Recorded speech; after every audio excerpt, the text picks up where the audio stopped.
In the market at the moment, there are so many different styles of cocktail competitions. So some may run for 1 month, some may run for 9 months, some may, take the bartenders through so many different challenges along the way. I think cocktail competitions are great fun, and I think it always celebrates people who are passionate about their profession. There's some really good competitions out there, and they're really strong, and some are a bit more involved than others. I like competitions that primarily focus on the quality of the drink, the creativity of the bartender, the skill of the bartender. The World Draft Masters is the only beer competition that I'm aware of. It's a global competition which just shows the importance of something like this to actually emphasise and demonstrate the power that the bar staff have in creating a fantastic beer experience. 10 years ago, the profile for bar staff were really, really low. It's considered an unskilled profession. And by running competitions, we allow to show people that, hey, it takes a lot of skill to be a great bartender. I always talk about the fact that there's a lot that goes into making beer.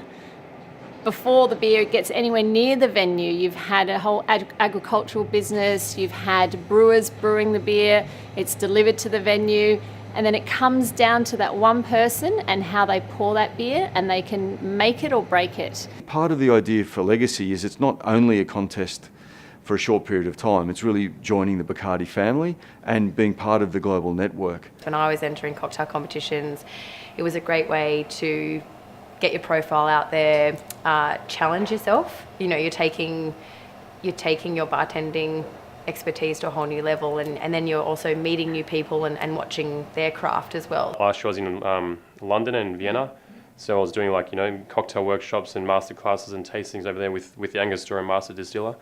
So getting to go places where I've never been before, experiencing new cultures, meeting new people, and just seeing how the differences in bartending communities all around the world is kind of nice. But yeah, just the biggest thing is just, I guess, profile building and meeting new people and getting a chance to travel all around the world. It's pretty good. I started at the Belgian Beer Cafe a little bit over a year and a half ago. I found out about the 9-step ritual, obviously, when I first walked in the door. I instantly worked very hard at becoming the best in the cafe at doing the ritual. And then I found out about the Draft Masters. A notice was posted upstairs, this competition was on, and this is what you could win. And the opportunity just seemed too good to miss. Cocktails have dominated that whole flair theatre, the competitive side, and bar stuff, I guess, aspiring to achieve something generally is around cocktails as opposed to beer. And it's just as important in terms of understanding how to pour and present a perfect beer. I really like the Angostura because it's a really simple format and encourages bartenders to do really simple cocktails. It's progressive in the sense that you need to use 5 dashes of Angostura bitters, which is a lot of bitters to work with in a cocktail. So it's actually really difficult to do. But because it's only 6 ingredients or less, it encourages you to constantly look towards really simple recipes. Every brand takes a different angle, I guess, on what they want to be doing with the cocktail bartenders. So take Suntory Cut, for example.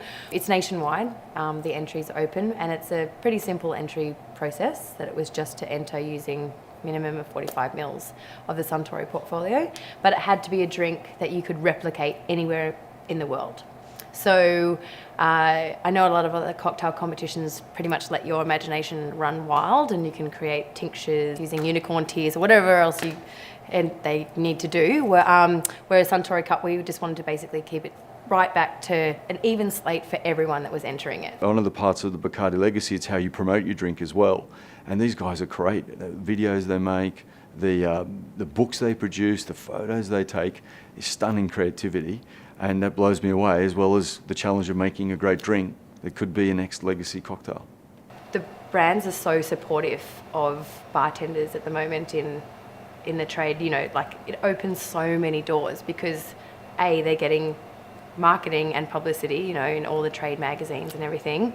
They're meeting so many people that are coming over from overseas that could be influencers and mentors. The prizes that they're offering at the moment are just out of this world. These trips are worth thousands and thousands of dollars.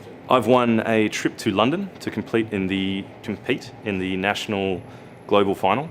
If I win that, I become the ambassador for Stella Artois for 12 months and travel the world and teach people about Stella Artois and the 9-step ritual. which is pretty exciting.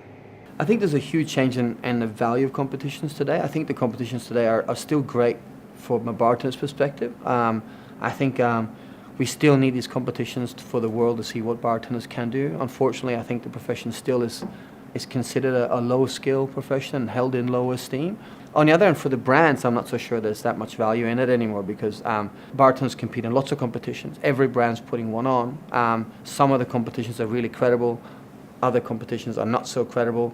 And I doubt that there's a really long-term brand benefit for the brands that run these competitions anymore. There's just too much in the market. There's a number of benefits actually. One is everyone learns about the history of Bacardi. And for myself, like when you hear people talking about the daiquiri and the mojito and all the different places it's been and told in their own ways, I think it's teaching ourselves about the history of the brand and the drinks and then keeping that going by trying to create future legacies.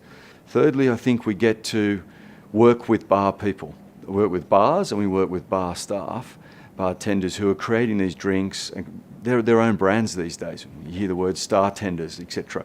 And they've got wonderful followings on social media. They're very creative people, great storytellers. So I think working with these people, co-creating events, drinks, etc. I find that I feel like I'm learning a lot from those guys, and then that flows back into our business through the relationships we develop with those guys. I don't think it's the be all and end all. Like there's great bartenders all around the world, like Phil Ward in New York, and he never enters cocktail competitions, and he's probably the number one cocktail creator in the world, and has been for years. But it is good for people to rise from essentially obscurity into the public eye, and then that's really good for them and their profile and building on foundations so that they can get great opportunities in the industry. Yeah, I would highly recommend bartenders to enter as many cocktail competitions as they possibly can. It's great that the bartenders have the chance to do this thing. The fringe benefits for them are fantastic, and their job satisfaction is great. And there is a benefit to the venue when the brands get behind it and PR it and support it. So I'm still a huge fan of the comps from the bartender's perspective and the bar's perspective. I'm just worrying about the brands getting return on their investment.